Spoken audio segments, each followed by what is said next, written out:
제가 전에 늘 푸른 교회를 개척하고 목회를 하면서 저와 제 아내가 10년 목회가 끝나면 하고 싶은 일이 두 가지가 있었습니다. 사실은 결과적으로 이제 하나도 못 했는데요.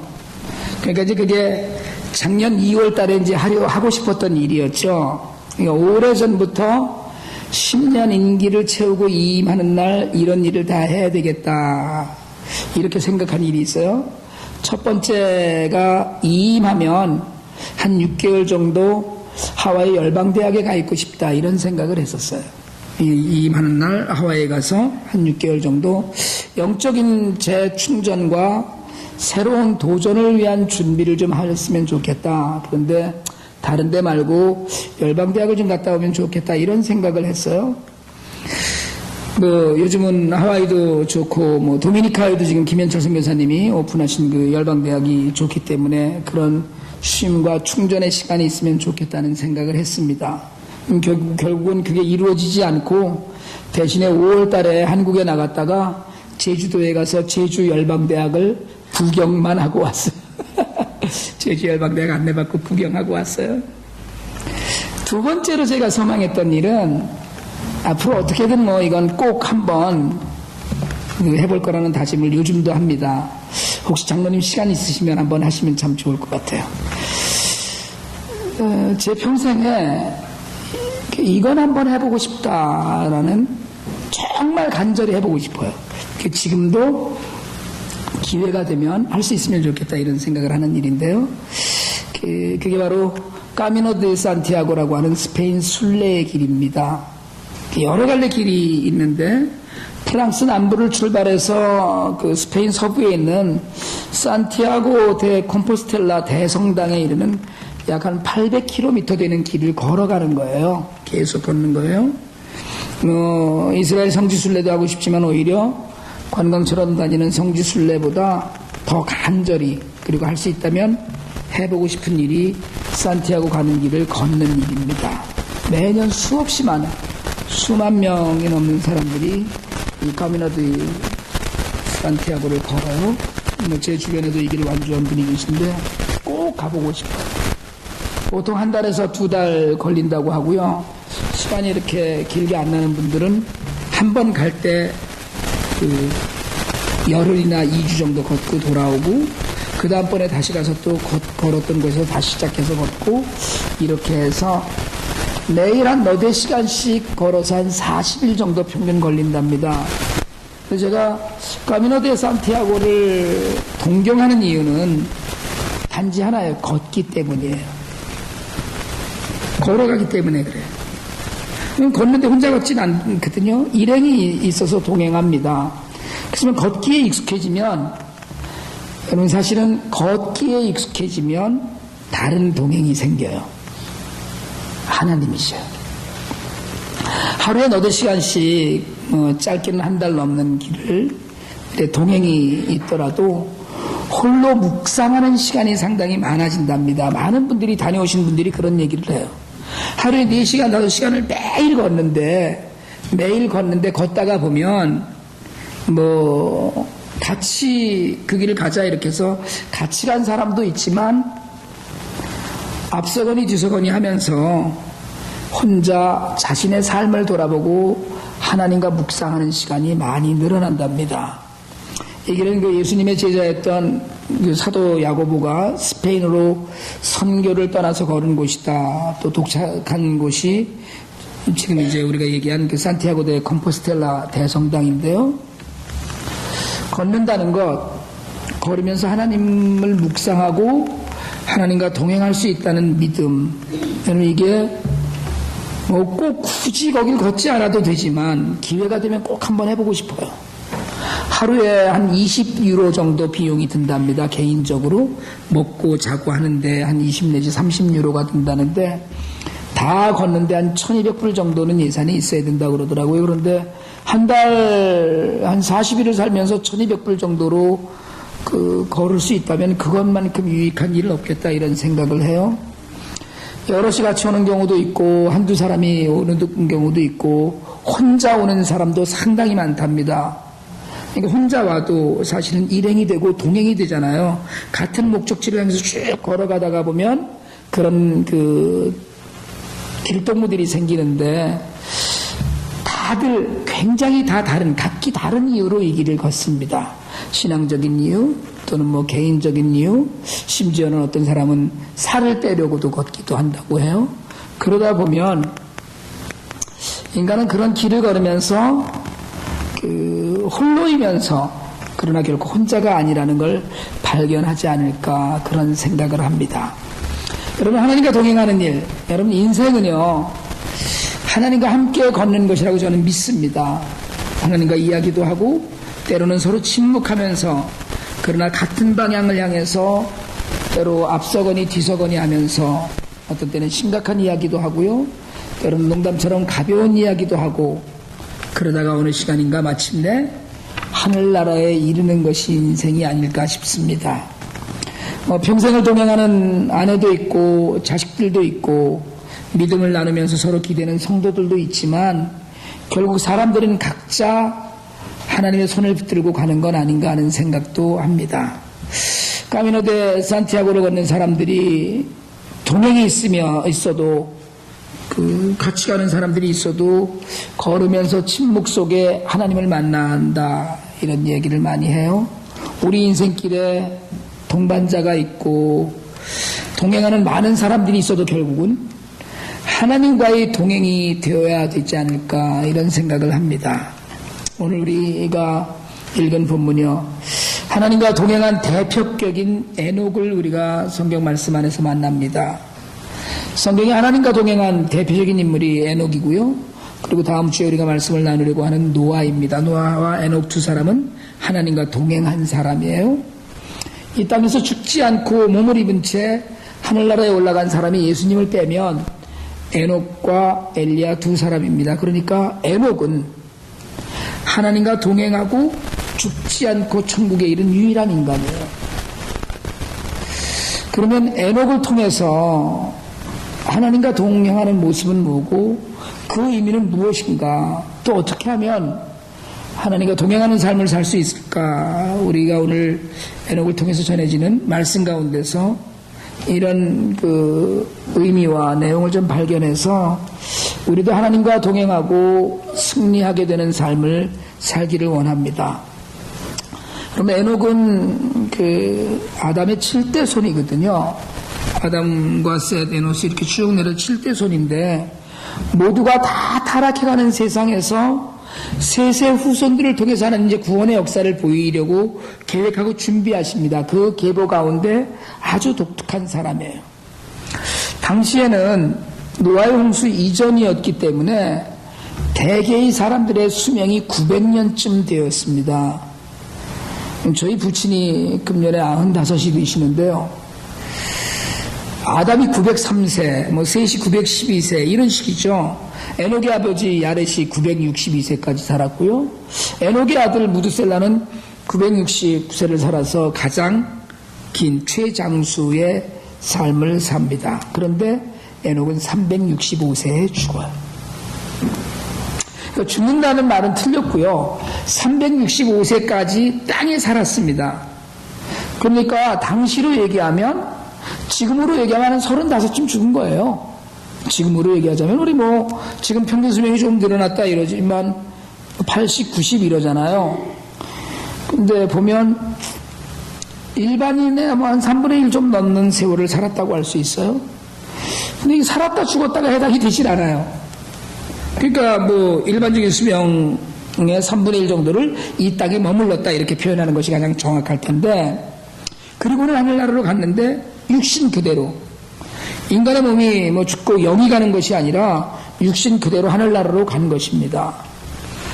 65세에 무드셀라를 낳았어요. 65세 할아버지가 아이를 낳았어요. 근데 그 당시에는 이게 다 일반적인 일이에요. 그리고 300년을 더 살면서 하나님과 동행하고 아들, 딸들을 낳고 살았어요. 그리고 하나님과 동행하더니 하나님이 그를 데려와 가셔서 세상에는 없었다. 이게 이제 오늘 우리가 읽은 본문이에요. 그런데 에녹에 관해서 믿음장이라고 하는 히브리서 11장 5절이 기록한 바 내용이 있습니다. 우리 한번 히브리서 11장 5절을 한번 읽어봅시다. 같이 시작. 믿음으로 에녹은 죽음을 보지 않고 옮겨졌으니 하나님이 그를 옮기심으로 다시 보이지 아니하였느니라. 그는 옮겨지기 전에 하나님을 기쁘시게 하는 자라 하는 증거를 받았느니라. 아멘. 여기서 중요한 것이 두 가지가 있는데, 하나는 하나님이 그를 데려가셨다는 거예요. 죽음을 보지 않았다는 건 죽지 않았다는 것인데, 이 세상에서 그를 찾을 수 없었다는 건 그냥 하나님이 데려가셨기 때문에 실종된 거예요. 땅에서는 하늘나라 데려가셨다는 거예요. 그리고 더 중요한 것은 왜 하나님이 데려가셨나? 그 단서인데, 이게 오늘 성경은 뭐라고 그래요? 하나님을 기쁘시게 한다. 그러니까 에녹의 삶을 정리해 보면은요, 첫째로 그는 평범한 삶을 살았습니다.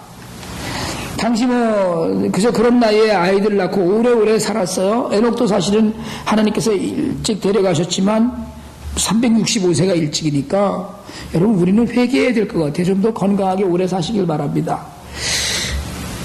그는 하나님과 동행하면서도 아들, 딸 낳고 잘 살았어요. 여러분, 여기서 우리가 잊지 말아야 될 일이 하나 있는데, 이게 뭐냐면, 하나님과의 동행은 특별한 사람, 특별한 환경에서 주어지는 특별한 일이 아니라는 거예요. 하나님과 동행하려면 어떻게 해야 돼요? 세상 일 다 때려치우고 교회 와서 문 걸어 잠그고 살던가, 아니면 수도원에 들어가서 도 닦으면서 살던가 그래야 되는 거 아니에요? 근데 오히려 성경은 오늘 에녹은 하나님과 동행하면서 아들, 딸 낳고 잘 살았다고 이야기를 해요. 현실에 충실한 삶.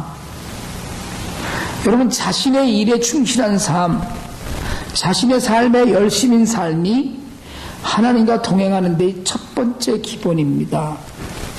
어쩌냐게 저희 이웃집 아주머니가 저희 집에 잠시 들리셨었어요. 제가 마침 청소기로 청소를 하려고 준비를 하고 있는데, 이분이 들어오셔서 깜짝 놀라는 표정으로, 목사님도 백힘을 하세요? 이러는 거예요. 난 또 그런 성도 하나 있었으면 좋겠어. 목사님도 백힘을 하느냐고. 아니, 그래서 목사님은 청소도 안 하고 사나요? 더 열심히 해야죠. 그랬더니 자기 남편은 청소할 때만 되면 어디 도망갈 생각을 한다면서 저를 무슨 신기한 사람 쳐다보듯이 보고 가셨어요. 이런 자신의 삶에, 세상적으로 주어진 삶에 충실하는 것이 하나님과 동행하는 첫 번째 비결입니다. 하나님을 만난다고, 하나님과 동행한다고 온갖 일 다 팽개치고 사는 게 아니에요. 여러분, 저는 자랑이 아니라 남자분들이 본받아야 될 일이겠지만, 아내가 나가서 바쁜 일로 나가 있으면 쌀도 씻어서 밥도 제가 안 치거든요. 얼마 전에 저희 집에서 제가 한 밥을 갖다가 가져다가 여러분들이 조금 드셨는데, 제가 할 수 있는 한, 물을 많이 쓴다고 야단을 좀 맞아서 그렇지만 설거지도 제가 무지하게 열심히 잘합니다. 그러니까 제 아내는 설거지 양이 조금만 많으면 못하게 하죠. 물을 너무 많이 쓰고 이런다고. 그래도 열심히 해요. 제 책상이나 제 물건들이 잘 정리가 안 돼서 그렇지 청소도 열심히 합니다. 부지런히 살려고 애를 써요. 여러분, 평범한 속에서 하나님이 함께 하셔요. 하나님께서 무슨 산 속에 계신 산신령이 아닙니다. 하나님은 우리와 함께 하시려고 부엌에도 와서 함께 하시는 분이에요. 네? 로렌스 형제같이 부엌에 수사로 있으면서 부엌에서 그릇을 닦고 밥을 하는 동안에 하나님을 만나잖아요. 에녹이 동행한 하나님은 에녹이 애들 낳고 잘 사는 동안에 에녹과 동행하셨어요. 바라는 여러분, 세상에서 주어진 일에 열심을 다하시길 바랍니다. 저 사람 정말 열심히 사네. 그런 사람이 하나님과 동행하는 사람이라는 거예요. 나 교회 가니까 우리 옛날에요, 그 부흥회 몇 번 다니고 이러려면 설거지를 어떻게 합니까? 다 쌓아놓고 다니고 이래야 되는데, 교회 열심히 섬긴다 그러면 집안 엉망으로 해놓고 교회 간다 그러고 이러는 일들이 많이 있어요. 바라기는 여러분, 정말로 자신의 주어진 이 세상에서의 삶도 열심히 충성을 다하시길 바랍니다. 오늘 동행했다고 그러는데, 이 동행의 의미는 함께 걸었다, 산책했다는 뜻이에요. 동행이 있는 산책은 여러분 마음이 가벼울 때, 또는 하고 싶은 이야기가 있을 때, 하고 싶은 말이 따로 있을 때 해요. 우리 산책이나 나갈까? 그러면서 나가면서 둘이 길을 걸어가면서 하는 이야기들, 그런 이야기잖아요. 저는 제 아내하고 날씨 좀 따뜻해서 어쩌다가 한번 산책을 하게 되면 집 구경하죠. 이 집이 이렇게 큰 집이 있었네. 이 집 뒷마당이 굉장히 대단하네. 이런 이야기도 하고요. 애들이 어떻네. 이런 이야기도 하고요. 마음이 오히려 훨씬 열려서 하는 이야기예요. 여러분, 에녹의 특징이 뭐였겠어요? 에녹은 하나님과 늘 수다 떨 일이 있었다는 거예요. 여러분, 전에도 말씀드렸지만 기도하면서 찬양하면서 그분의 말씀을 들으면서 우리가 교제하는 걸 조금 세속적인 말로 이야기하자면 하나님하고 수다 떠는 거예요. 할 얘기가 많은 거예요. 할 이야기가 많은 사람이 동행의 조건이 됩니다. 여러분, 자주 만나는 사람이 할 이야기가 많아요. 사람이 오랜만에 만나면 할 이야기가 많을 것 같은데 오랜만에 만나는 사람은 할 얘기 없습니다. 아는 게 있어야지 얘기를 하죠. 그런데 매일 만나는 사람은 매일 만나고도 매일 할 이야기가 있어요. 그게 동행의 조건이에요. 여러분, 하나님과 매일 만나서 하나님과 매일 할 이야기가 많은 사람들이 되기를 바랍니다. 이게 정말 중요해요. 그러니까 하나님과 할 이야기가 많아? 이거는 그만큼 자주 만났네, 이런 이야기예요. 오랜만에 만나면 커피 한 잔 시켜놓고서는 할 얘기 없어 눈 껌뻑껌뻑 하다가 잘 있었냐? 잘 있었어? 이 얘기만 하고 끝이에요. 그러나 하나님과 함께 만나면 어저께는 뭐 어땠고 오늘 아침에 뭐 어땠고 할 이야기가 많거든요. 바라기는 하나님과 동행하시면서 열심히 수다를 떨 수 있는 그런 기본이 갖춰주시길 바랍니다. 그리고 에녹은 하나님을 기쁘시게 했어요. 얼마나 좋으셨으면, 에녹만 보면 얼마나 기쁘시면 동행하고 산책하고 너무 좋아서 같이 가다가 얘 안 되겠다, 이러지 말고 너 얼른 그냥 천국 와서 나랑 같이 살자, 이러셨을까요? 900년씩 사는데 365세를 살고 났는데, 그럼 좋다면 그 정도는 돼야 되지 않겠어요? 안 보면 보고 싶고 만나면 기쁘고 헤어지기 싫은 사람, 그 기쁨과 그 사랑을 누가 말리겠어요? 에녹은 진실로 하나님의 동행이었습니다. 당시에 세상이 너무 악해져 갖고 하나님이 세상을 심판해야 되겠다, 끝을 내야 되겠다라고 생각하셨던 그런 때예요. 하나님이 세상을 없애야 되나 하고 고민하던 때여서, 그런데 하나님을 기쁘시게 하는 자라는 증거를 받았다고 했어요. 사랑하는 여러분, 하나님이 기뻐하실 일이 많지 않은 세상입니다. 요즘도 하나님이 뭘 보고 기뻐하시겠어요? 곳곳에 동성애가 횡행하기 시작을 하고 악한 일이 횡행하기 시작하고 마치 믿음을 무슨 무당 믿듯이 이런 일들이 횡행하는 이런 시대에 하나님이 기뻐하실 일, 여러분 한 분 한 분이 우리 모두가 정말 하나님이 기뻐하시는 자라는 증거를 받게 되기를 바랍니다. 난 너만 보면 살만 난다. 왜 그런 아이들 있잖아요. 그냥 정말 힘들고 어려워도 집에 돌아와서 내 어머니까 정말 또 살맛이 난다. 이런 자녀들도 있어요. 여러분, 우리 모두가 하나님의 기쁨이 되시길 바랍니다. 그런데 하나님의 기쁨이 되려면 하나님의 뜻을 좀 잘 알아야 돼요. 이 양반이 뭘 원하는지를 알아야지 기쁘게 해드릴 거 아니에요. 에녹이 65세에 처자들을 낳았어요. 늦기도 했죠. 저보다 훨씬 많은 나이인데 처자들을 낳았어요. 방식으로는 늘 있는 일이라고 그래요. 그런데 이름을 무드셀라라고 지었어요. 에녹은 아들 무드셀라를 낳고 하나님과 동행을 했는데, 무드셀라라는 이름의 뜻이 마을을 지키는 자라는 뜻입니다. 근데 이 말 속에 그러니까 마을을 지키는 자라는 이 이름 속에 그가 죽으면 심판이 임한다라는 뜻이 의미가 있어요. 그가 죽는 날 심판이 임한다. 그러니까 에녹이 계시를 받은 거예요. 내가 이 죄악된 세상 심판하겠다. 하나님 뜻을 알았던 거예요. 내가 내게 아들을 줄 텐데 그 아들이 죽는 날 심판이 시작이 된다. 심판이 임한다. 이런 얘기를 했다는 거예요. 그래서 에녹이 이 사실을 자기 아들 무드셀라의 이름을 통해서 알렸어요. 그걸 유다서 1장 14절 15절에서 이렇게 기록되어 있습니다. 우리 한번 유다서를 한번 읽어볼까요? 유다서 1장 14절 15절입니다. 시작. 아담의 7대 손 에녹이 이 사람들에 대하여도 예언하여 이르되 보라 주께서 그 수만의 거룩한 자와 함께 임하셨나니 이는 뭇 사람을 심판하사 모든 경건하지 않은 자가 경건하지 않게 행한 모든 경건하지 않은 일과 또 경건하지 않은 죄인들이 주를 거슬러 한 모든 완악한 말로 말미암아 그들을 정죄하려 하심이라 하였느니라. 여러분, 에녹은 하나님의 뜻을 알았어요. 그래서 자신의 아들의 이름을 무드셀라라, 얘 죽는 날 심판이 온다, 그렇게 얘기했어요. 그래서 노아가 600살 때 홍수 심판이 임하는데 그 해가 바로 무드셀라가 965세가 되는 때예요. 에녹이 무드셀라를 낳고 무드셀라가 라멕을 낳고 라멕이 노아를 낳았거든요. 그 시간이 지나면 그 해에 끝이 났어요. 그러니까 에녹은 하나님의 뜻을 바로 아는 사람이었어요. 에녹은 징조와 하시는 말씀으로 그 뜻을 알아서 아들의 이름을 마을을 지키는 자, 그가 주면 심판이 임한다는 뜻으로 무드셀라라고 지었어요. 여러분, 우리에게는 하나님 주신 말씀이 있어요. 하나님 주신 성경이 있잖아요. 이 안에 세상의 징조와 하나님 말씀대로 살아야 될 하나님의 뜻이 담겨져 있습니다. 자식이 아비를 기쁘게 하는 건 자식이 아비의 뜻을 잘 알고 그 뜻을 이해하고 따를 때예요. 그렇잖아요. 애가 뭐 말대꾸는 퍽퍽해야 되고 지하고 싶은 대로 하겠다 이러면 그게 기쁨이겠어요?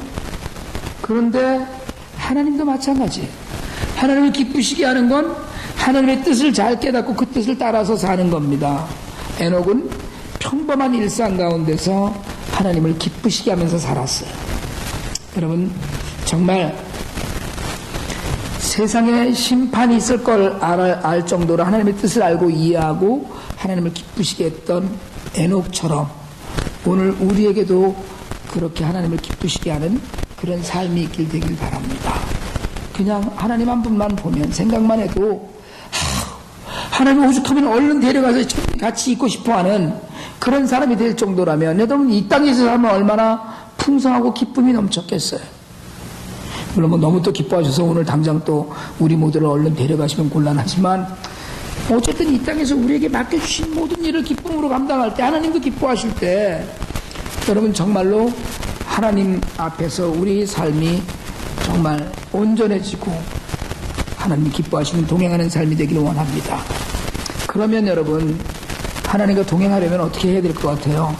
하나님과 동행하는 삶, 우리 또 가족, 성도, 교회가 같이 그런 동행하는 삶의 목표를 이루려면 첫 번째로는 동행하는 사람과 목적지가 같아야 돼. 목표가 같아야 됩니다.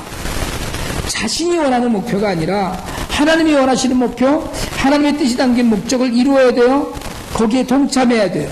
그러니까 하나님이 그 동행하는 길을 걸을 때는 같은 방향으로 가야 되는 거예요. 동행은 같은 방향으로 가는 겁니다. 동행은 자기가 원하는 방향으로 가는 게 아니에요. 동행은 내가 원하는 곳이 아니라 하나님이 원하시는 곳, 그리고 그 방향을 같이 가는 게 동행이에요. 그렇잖아요. 동행이 같이 가는 거잖아요. 그리고 걸어갈 때 같은 방법으로 가야 돼요.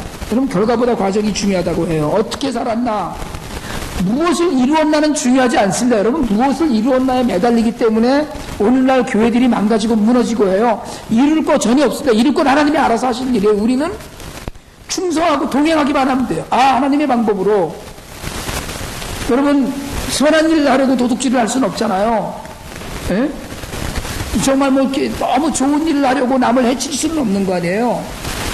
하나님의 방법을 우리가 갈 수 있는가? 동행하는 사람 같은 방법으로 가야 돼요. 하나님의 방법은 어디에 있어요? 하나님의 방법은 성경책 안에 있어요. 하나님 말씀 안에 있습니다.